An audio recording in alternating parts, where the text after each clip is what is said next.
Hello, my name's Rose Arevalo, and this is my granddaughter Angelina Flack. And Angelina was diagnosed with cystic fibrosis at the age of 3 days. She was actually diagnosed at birth, and by the age of 10, Angelina was diagnosed with end stages of cystic fibrosis. Angelina and I had to relocate to Houston for her to get listed and be placed on the waiting list. And we waited in Houston at least, that I remember, the first time was 17 months. And it got to Angelina and myself, but she was still doing all her treatments, keeping up with appointments, and we decided that we wanted to ask the transplant team if it was possible for us to go home.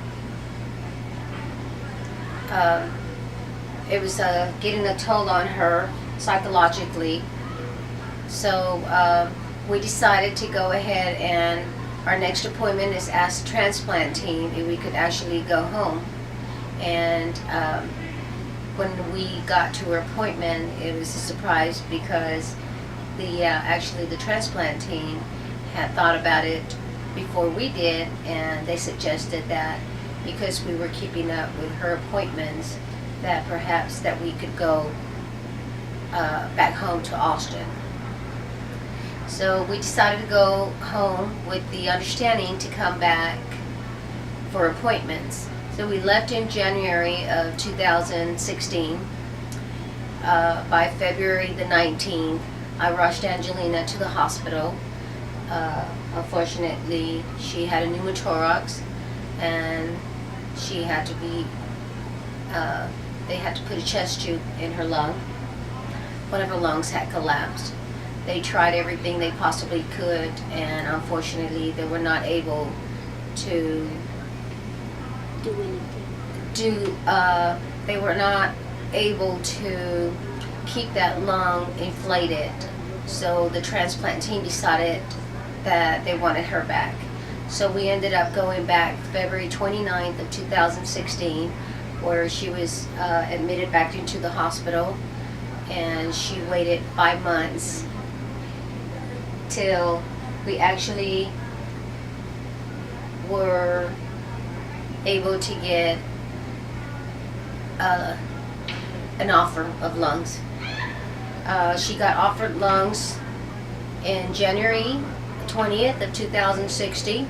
They prepared her for her transplant, and a few hours, maybe 4 to 6 hours after that, they called me up and told me that unfortunately the surgery didn't go through. They weren't able to use the lungs. When I talked to Angelina, she asked me if she had already gotten her new lungs, and I told her no. And she said, "Mom, that's okay." She stayed quiet for a little bit, and she told me, "That's okay, Mom, God has better lungs for us."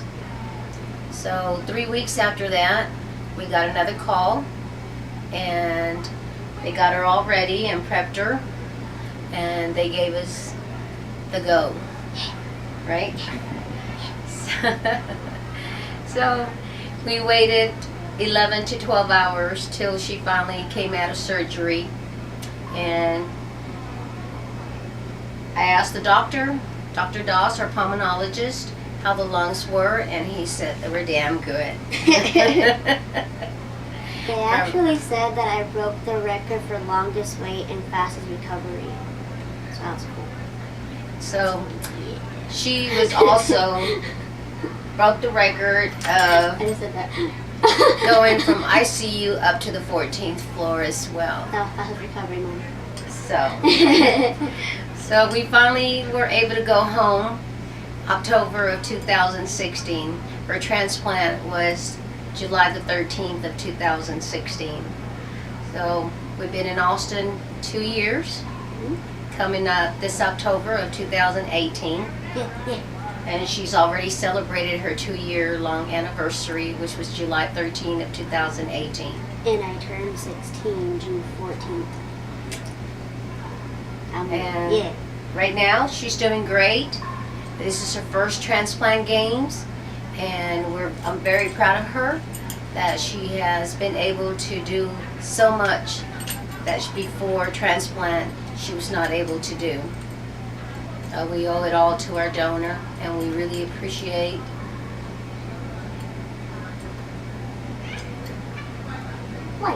life.